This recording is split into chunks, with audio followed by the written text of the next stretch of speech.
Welcome, everyone. Tonight, we're stepping inside one of the most mysterious private estates ever connected to a legendary name. The dark secrets of Walt Disney's Carolwood Mansion. Behind the charm, imagination, and family legacy lies a quieter, more tragic story that few people ever talk about, pieced together from letters, personal accounts, and carefully preserved historical records. Before we begin, tell me in the comments, where are you watching from? And if you appreciate deeply researched stories that uncover the hidden sides of history, make sure to subscribe, because a lot of time and effort goes into finding and verifying the true details behind stories like this. The story of Carolwood Mansion begins not as something dark or tragic, but as an escape. By the late 1930s and early 1940s, Walt Disney was already a global name, carrying the weight of an entire studio, hundreds of employees, and the expectations of millions who saw him as the face of happiness and imagination. Publicly, he was the tireless dreamer, always smiling, always moving forward. Privately, he was exhausted. Success had come fast, and with it came pressure, financial risk, and constant scrutiny. Carolwood was never meant to be a symbol for the world. It was meant to be a place where Walt could disappear. Located in the quiet hills of Holmby Hills in Los Angeles, Carolwood Mansion was designed as a deeply personal retreat. Walt didn't want a showpiece for Hollywood elites or a monument to his success. He wanted a home that felt controlled, contained, and safe. The land itself appealed to him because it was tucked away, shielded from public view, and far removed from the noise of studios and premieres. Carolwood was built to be private in a way few celebrity homes were at the time. Even its layout reflected separation from the outside world, with winding paths, tall hedges, and spaces that felt inward, facing rather than open and grand. One of the most telling details about Carolwood's creation was how closely Walt involved himself in every decision. Unlike many wealthy figures who delegated everything, he personally oversaw architectural choices, landscaping, and interior details. This wasn't about control for vanity. It was about creating a space where he felt grounded.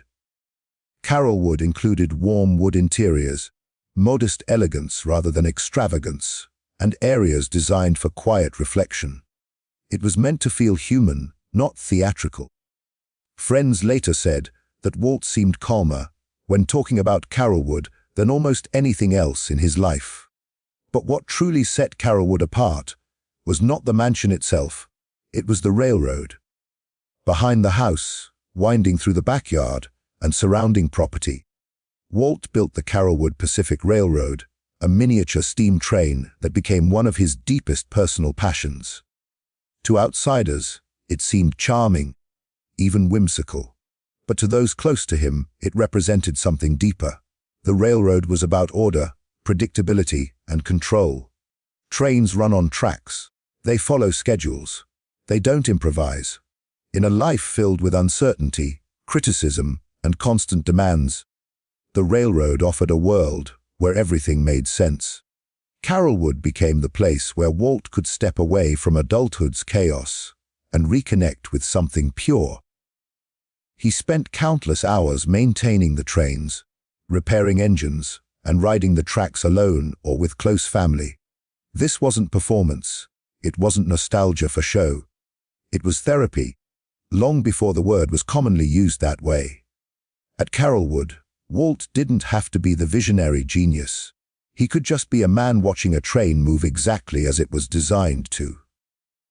Yet even in its creation, Carolwood carried the seeds of quiet sadness. Walt was building this refuge at a time when his personal relationships were growing more distant. His dedication to work had already created emotional gaps within his family. Carolwood was meant to bring peace, but it also became a place where unspoken tensions settled into the walls.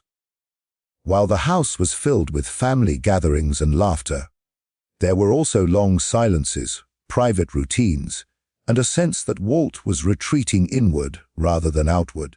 The mansion was never truly finished in the emotional sense. Walt kept modifying it, adjusting things, adding details, improving systems. That constant need to refine mirrored his inner restlessness. Carolwood wasn't just a home, it was a coping mechanism. It absorbed stress, worry, and exhaustion. Those who visited later noticed that while the property felt warm, it also felt heavy, as if it carried more emotion than was ever openly expressed. As years passed, Carolwood became increasingly symbolic. It represented the split between Walt Disney, the public figure, and Walt Disney, the private man. Outside its gates, he was reshaping global entertainment. Inside, he was trying to slow time, preserve control, and hold on to a sense of peace that always seemed just slightly out of reach. The very act of creating Carolwood showed a man seeking refuge from the world he had built. In hindsight, Carolwood wasn't simply a retreat. It was a quiet confession. It revealed that even the architect of fantasy needed a place to hide from reality. And while the mansion began as a sanctuary, it slowly became a container for unspoken struggles, emotional distance, and the weight of legacy. The dark tone associated with Carolwood doesn't come from scandal or horror, but from something far more human. The realization that behind extraordinary success often lies a deep desire to escape it. Behind the quiet elegance of Carolwood Mansion, there was an emotional weight that never appeared in photographs or public stories. To visitors, the home felt warm, orderly, and calm. But those closest to Walt Disney later described an atmosphere that carried something heavier, a kind of silence that wasn't empty, but full. Carolwood was a place where Walt could withdraw, and over time, that withdrawal became more than physical. It was emotional, and sometimes even isolating. By the time Carolwood became a regular refuge, Walt was carrying enormous internal pressure. The success of his studio didn't bring peace. It brought responsibility on a scale few people experience. Hundreds of livelihoods depended on his decisions. Every new film, every innovation, felt like a risk that could undo everything he had built. While the public saw optimism and confidence, privately Walt was known to wrestle with anxiety, frustration, and disappointment, especially when projects failed or critics questioned his direction. Carolwood became the place where those emotions were allowed to exist without performance. Inside the mansion, Walt followed strict routines. He preferred predictable schedules, familiar surroundings, and minimal disruption.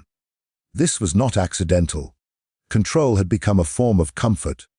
In a world where expectations constantly shifted, Carolwood allowed him to dictate the pace of his own life, even if only temporarily. Yet that same control also created distance. Family members later recalled that while Walt was physically present, he was often emotionally elsewhere, thinking, planning, or retreating into his own thoughts. There were rooms in Carolwood that felt lived in, and others that felt untouched, almost frozen in time. This imbalance reflected Walt himself. Part of him remained deeply connected to imagination, curiosity, and creation. Another part grew increasingly guarded. Conversations at Carolwood were often polite, calm, and surface level, avoiding conflict rather than resolving it. The house absorbed those unspoken tensions. It became a place where things were felt but rarely said. The backyard railroad, often seen as playful, also revealed something deeper about Walt's inner world. He spent long hours alone with the trains, fixing them, watching them circle the track again and again. Friends noticed that these moments weren't about fun, they were about escape. The trains moved forward smoothly, predictably, never arguing, never disappointing him. In contrast, human relationships were messy, emotional, and unpredictable. Carolwood offered an environment where complexity could be simplified. As time went on, Walt's health quietly declined, and with it came a growing sense of urgency. Carolwood became less about rest and more about holding on to stability. The mansion witnessed long nights, private worries and moments of exhaustion that never reached the public eye. There were days when Walt stayed home instead of going to the studio, choosing the controlled quiet of Carolwood over the constant demands of leadership. In those moments, the house wasn't just a refuge. It was a buffer between him and the world. Family members sensed this shift. While Carolwood hosted gatherings and celebrations, there was also an underlying awareness that Walt was pulling inward. He wasn't cold or cruel, but he was distant. The emotional warmth people expected from the creator of magical worlds didn't always translate into his personal life. Carolwood held that contradiction, a home filled with creativity, yet marked by emotional restraint. The tragedy tied to Carolwood isn't defined by a single event. It's defined by accumulation, small silences, missed conversations, feelings set aside for later that never fully returned. The mansion became a container for those moments, quietly witnessing the cost of relentless ambition. Walt Disney gave the world imagination on an unprecedented scale, but at Carolwood, the emotional toll of that gift became visible in subtle ways. By the end of his life, Carolwood stood as a reflection of both comfort and confinement. It was a place where Walt felt safest, yet also a place where he confronted his own limits, physical, emotional, and personal. The mansion didn't cause those struggles, but it held them. Its walls absorbed the tension between the man the world adored and the man who, at times, felt overwhelmed by the very legacy he was creating. That is why Carolwood carries a quiet heaviness today, not because of scandal or horror, but because it represents something deeply human, the private cost of public greatness. It reminds us that even those who build worlds of joy often carry burdens they never allow the world to see. Within the walls of Carolwood Mansion, family life unfolded very differently than the public ever imagined. To the outside world, Walt Disney represented warmth, optimism, and childlike wonder. But inside his private home, relationships were shaped by distance, unspoken expectations, and emotional restraint. Carolwood became a place where family tensions did not explode loudly, but instead settled quietly, lingering in pauses, routines, and things left unsaid. Walt deeply cared for his family, but his way of expressing that care was often indirect. His work consumed him, not just as a profession, but as an identity. Even at home, his mind rarely left the studio. Conversations were sometimes interrupted by sudden ideas, silent reflection, or the pull of unfinished thoughts. Family members learned to live around his inner world, rather than inside it. Carolwood, though beautiful and calm, became a setting where closeness existed alongside emotional distance. One of the most difficult dynamics was the separation between Walt's public persona and his private self. At home, he was quieter, more reserved, and far less expressive than the man audiences thought they knew. This contrast created confusion, especially for those closest to him. They lived with a man celebrated for creating joy, yet struggled to connect with him emotionally in ordinary ways. Carolwood magnified this divide because it was meant to be a sanctuary, yet it often felt like a place of withdrawal rather than togetherness. There were moments of genuine warmth at Carolwood, shared meals, holiday gatherings, laughter in the backyard, but they were often brief. Walt preferred order and predictability, and emotional conversations made him uncomfortable. When conflicts arose, they were rarely confronted directly. Instead, they faded into silence. Over time, this avoidance created quiet fractures. Not dramatic arguments, not public scandals, but a steady emotional distancing that left everyone feeling slightly alone, even while together. Family members later recalled that Carolwood felt emotionally segmented. Certain rooms were associated with presence and engagement, while others felt off limits, almost symbolic of boundaries no one crossed. Walt's private spaces, especially those tied to his work or railroad hobby, became emotional barriers as much as physical ones. He found comfort there, but his retreat unintentionally reinforced a sense of separation within the household. Tragedy at Carolwood did not arrive as a single devastating event. Instead, it came through accumulated moments, illnesses endured quietly, worries carried alone, and emotional needs postponed indefinitely.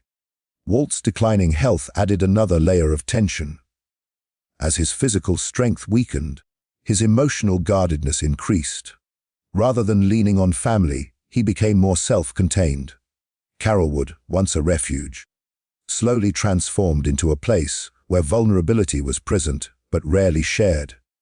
For those living with him, this created a sense of walking carefully around an unspoken truth. Everyone knew something was wrong, but no one quite knew how to address it. The mansion absorbed that tension. It became a space where smiles were polite, routines were respected, and deeper conversations were deferred. Love existed, but it was expressed through provision and protection rather than emotional openness. There was also a generational disconnect within the household. Walt's relentless drive and discipline shaped how he viewed responsibility and success, while other family members experienced the cost of that mindset differently. Carolwood witnessed the subtle pain of unmet emotional expectations, not because of cruelty, but because of incompatibility. Walt gave everything to his work, believing it was for the benefit of those he loved, yet that same devotion limited his availability to them. The quiet tragedies tied to Carolwood are difficult to define because they leave no physical record. They exist in memories, in the way family members later spoke about him, with respect mixed with longing. The mansion became a place of reflection after his death, where the absence felt heavier than presence ever had.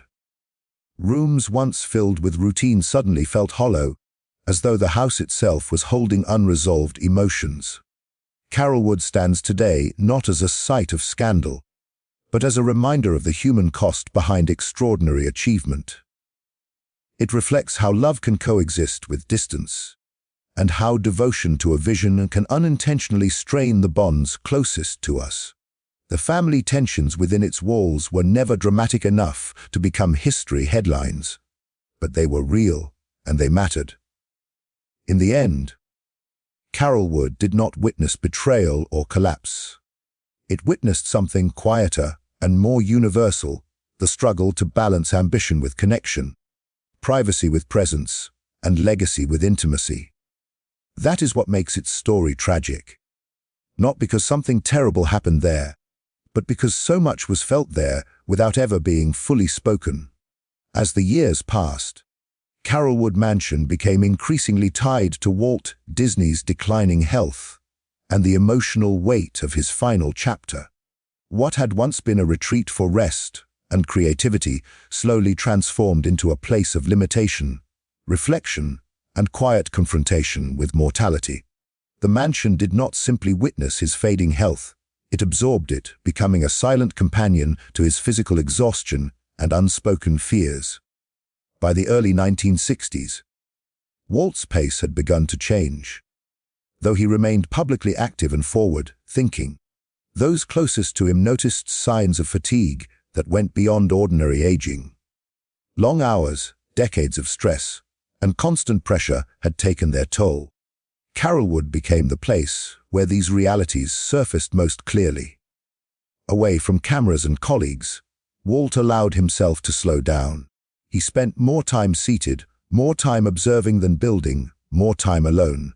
The house that once symbolized escape now symbolized containment.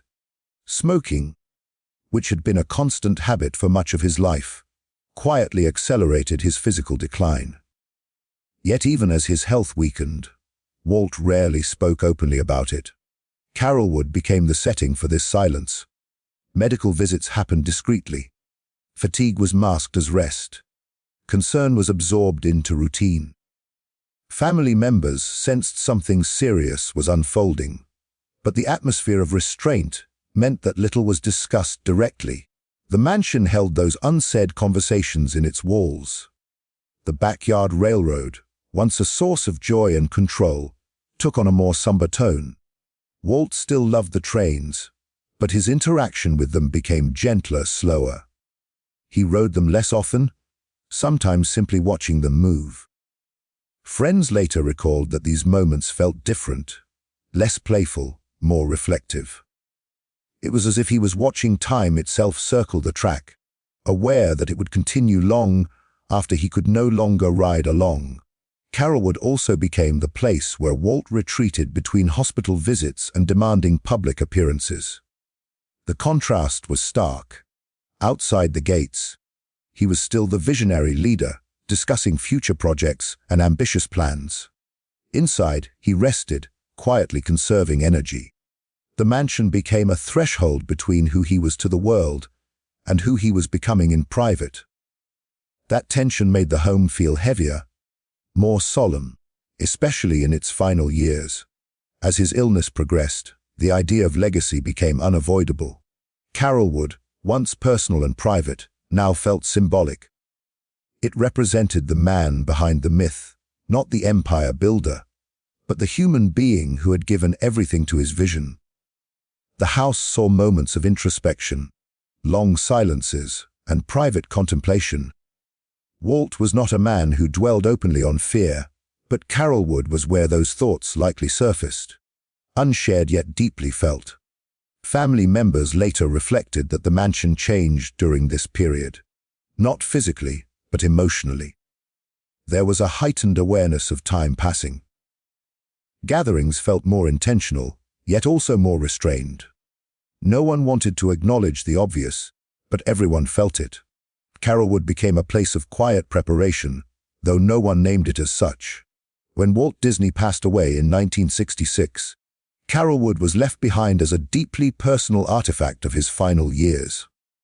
Unlike studios or theme parks, it held no public narrative, no carefully crafted story.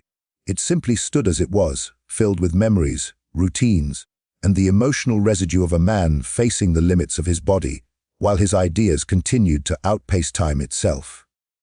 In retrospect, Carolwood's connection to Walt's fading health adds a layer of quiet tragedy to its legacy. It reminds us that even those who shape the future cannot escape the present. The mansion was not a place of defeat, but it was a place of reckoning, where ambition met mortality, and where a man who built worlds slowly came to terms with his own fragility. That is why Carolwood feels different from other historic homes tied to famous figures. It does not celebrate triumph alone. It preserves vulnerability. It stands as a reminder that behind every enduring legacy is a human life, subject to exhaustion, illness, and time. And in Walt Disney's final years, Carolwood was where that truth lived most clearly, quietly, and without illusion. After Walt Disney's death, Carolwood Mansion took on a meaning far beyond brick, wood, and memory.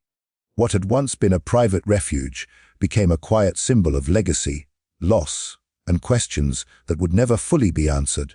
Unlike Disney's public creations, which continued to grow, evolve, and shine, Carolwood stood still.